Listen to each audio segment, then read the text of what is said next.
صاحب سوال پوچھ رہے ہیں کہ انجینئر محمد علی مرزا صاحب کے بارے میں کیا نظریہ ہے۔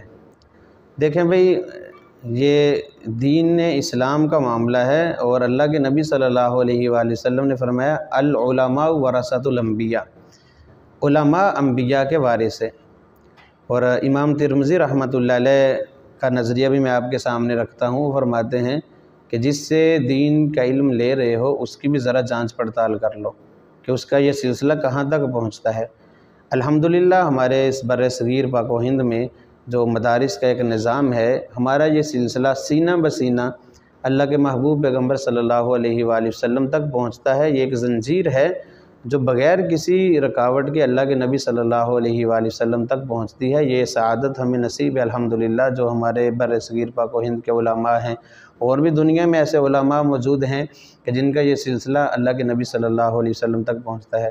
تو امام ترمذی رحمۃ اللہ علیہ کی یہ بات بہت بڑی بات ہے، اور آج کل سوشل میڈیا پہ اس قسم کے لوگ آ رہے ہیں جو بس اپنا سرسری مطالعہ کر کے کتابیں پڑھ کے اور لوگوں کے رہنما پیشوا بنے ہوئے ہیں، جن میں یہ مرزا محمد علی صاحب ہیں اور غامدی صاحب ہیں۔ اس قسم کے لوگ جو ہیں یہ دین کی جڑوں کو کھوکھلا کرنے والے ہیں، اور یہ ان کے نظریات بڑے آپ اسلام سے بالکل ہٹے ہوئے ہیں، صحابہ کرام کے اجماع سے ہٹے ہوئے ہیں، دین سے ہٹے ہوئے ہیں، اور قرآن کی غلط تفاسیر کرتے ہیں اور پھر غلط باتیں اپنی منمانی کرتے ہیں اور اپنے عقل پر دین کو پرکھنے کی کوشش کرتے ہیں۔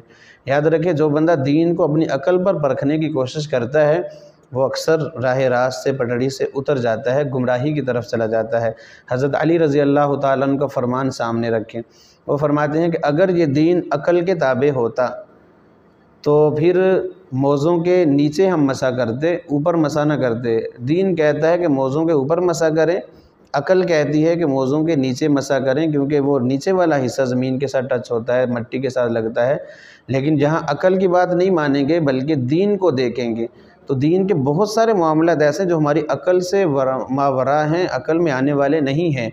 تو یاد رکھیں، وہاں عقل کو لڑانا اور عقل پر پرکھنا ایسی باتوں کو، اور پھر یہ راہ راست سے بندہ بھٹک جاتا ہے۔ محمد علی مرزا صاحب کو دیکھ لیں، یہ بھی انہی لوگوں میں سے ہے، غامدی صاحب کو دیکھ لیں، یہ بھی انہی لوگوں میں سے ہے۔ تو ان سے ذرا بچنا چاہیے، اپنے مسائل علماء سے پوچھیں، علماء سے رہنمائی لیں، علماء کو اپنا پیشوا مقتدا بنائیں۔ ایسے لوگوں کو اگر بنائیں گے تو یہ خود بھی گمراہ ہیں اور گمراہی کی طرف لے جائیں گے۔ اب دیکھیں کتنے غلط نظریے، خاص طور پر صحابہ کرام رضوان اللہ تعالی علیہم اجمعین کا بغض، نفرت ان کے دلوں میں ہے۔ سوشل میڈیا پہ آپ دیکھیں حضرت میر معاویہ رضی اللہ تعالیٰ عنہ کا کتنا بغض یہ انجینئر محمد علی مرزا کے دل میں ہے۔ تو یاد رکھیں، صحابہ کرام وہ مقدس ہستیاں ہیں جن کے بارے میں اللہ کے نبی صلی اللہ علیہ وسلم نے فرمایا۔ آپ لوگ بھی جمعے کے خطبے میں یہ سنتے ہیں، اللہ اللہ فی صحابی لا تتخذوہم من بعدی غرضا، فرمایا کہ میرے صحابہ کے بارے میں اللہ سے ڈرو، میرے صحابہ کے بارے میں اللہ سے ڈرو، ان کو میرے بعد تنقید کا نشانہ بھی مت بنانا۔ یاد رکھیں، صحابہ کرام مقدس ہستیاں ہیں، مقدس ذات ہے، ہم ان پہ کبھی انگلی نہیں اٹھا سکتے۔ جن کے بارے میں اللہ نے رضی اللہ عنہم ورضوا عنہ کا اعلان کر دیا ہے، ہم کون ہوتے ہیں ان پر لب کشائی کرنے والے۔ یاد رکھیں، ایسے لوگ تاریخی روایات کو لے کر قرآن پہ، صحابہ کرام پہ تبرہ کرتے ہیں۔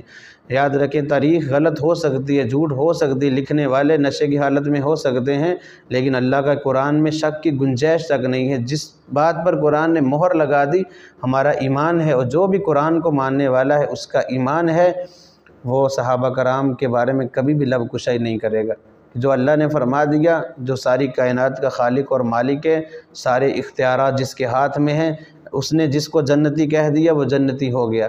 اور صحابہ کرام کے الگ الگ شان اللہ کے نبی صلی اللہ علیہ وسلم نے بھی بیان فرمائی۔ بہرحال ایسے لوگوں سے بچنا چاہیے جو قرآن کی غلط تفاسیر کرتے ہیں اور غلط مطلب بیان کرتے ہیں، اپنی عقل پر پرکھتے ہیں، اور پھر بزرگوں کو برا بھلا کہتے ہیں۔ آپ صلی اللہ علیہ وسلم نے قرب قیامت کی نشانیاں کچھ بیان فرمائی ہیں، جن میں ایک نشانی یہ بھی بیان فرمائی کہ بعد والے لوگ، جو پہلے لوگ جو گزر چکے ان کو برا بھلا کہیں گے۔ اور آج یہ لوگ دیکھ لیں، اور یہ سازش کے تحت سارے معاملات چلتے ہیں، تو ہمیں اس فتنے سے بچنا چاہیے، ان لوگوں سے بچنا چاہیے، اور یہ لبادہ اسلام کا اوڑھ کر دین کی جڑوں کو کھوکھلا کرتے ہیں، تو ان سے بچنا چاہیے۔ علماء سے رابطہ قائم رکھنا چاہیے، جس عالم پہ آپ کو اعتماد ہے اس کے ساتھ اپنے مسائل ڈسکس کریں، اور ایسے لوگوں سے مسائل مت پوچھیں۔ دین کا علم لینا ہے تو جن کے پاس وراثت ہے نبیوں کی انہی سے لیں، تبھی تو نجات ہے، وگرنہ گمراہی سے کوئی بچا نہیں سکے گا۔